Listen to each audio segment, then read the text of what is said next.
I'm here for the abduction report. The abductions. Quite a disturbing series of events, wouldn't you agree? It's fascinating how the human mind can devise such heinous acts. The abduction reports reveal some rather grim details. The bodies of the victims, Nicola Grossman, Haley Greenwood, and Maria Jansen, each tell a unique story of violence and tragedy. Nicola Grossman, a man of finance, met his demise with a single, precise blow to the back of the neck. The butcher's knife used as the instrument of death certainly left a clear mark.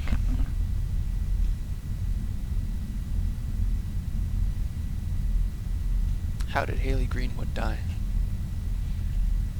Haley Greenwood, the young dancer, suffered a brutal fate. Her body was found in an alley behind the club where she worked. It appears that she was struck multiple times in the head with a blunt object, possibly a stiletto shoe.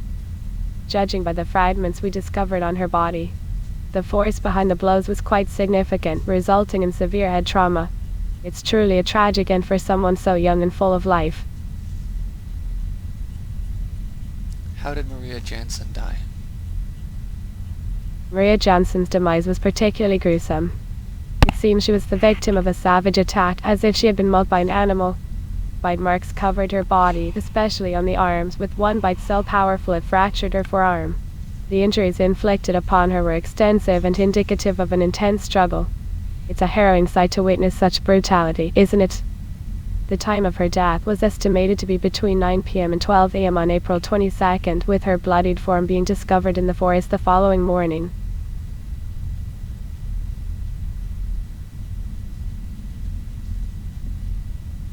What was the time of death for the other two murders?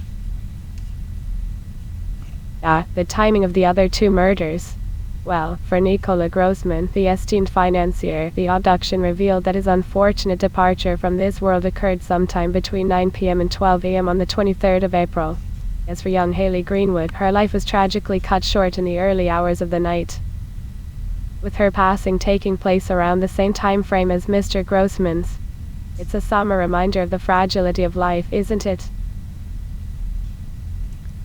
These murders all have very different modus operandi. Do you think they're connected? Well, Detective Martini, it is quite intriguing, isn't it? The modus operandi of the three murders does indeed differ significantly, which makes it appear on the surface that they are unrelated. However, as a coroner, I cannot ignore the possibility of an underlying connection. It's like a complex medical diagnosis, where seemingly unrelated symptoms can point to a common underlying condition.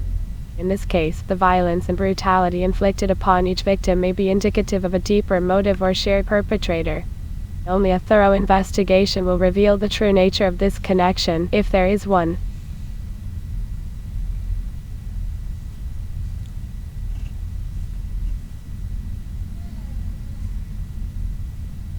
Do you have a psychological profile for the killer? The psychological profile of the killer is not within my expertise, but I can offer some speculative thoughts. The level of aggression displayed in these murders suggests a certain amount of anger or deep-seated resentment. The sheer brutality and variety in the choice of weapons or methods may indicate a volatile individual with a propensity for impulsive acts. It's possible that the killer is someone who harbors a strong grudge or possibly even a sadistic streak. It would have to be someone pretty strong to kill 3 people with their hands in such a short time span. Indeed, the physical strength required to carry out such violent acts is quite remarkable. It would suggest that the perpetrator possesses a significant degree of physical power and control. The ability to inflict such damage on multiple victims in a short time frame indicates a sense of urgency or a lack of inhibition. It is as if they were driven by an intense compulsion or had a specific goal in mind. This kind of behavior could be indicative of a disturbed mind, one that may be experiencing a heightened state of adrenaline and a diminished sense of empathy or remorse.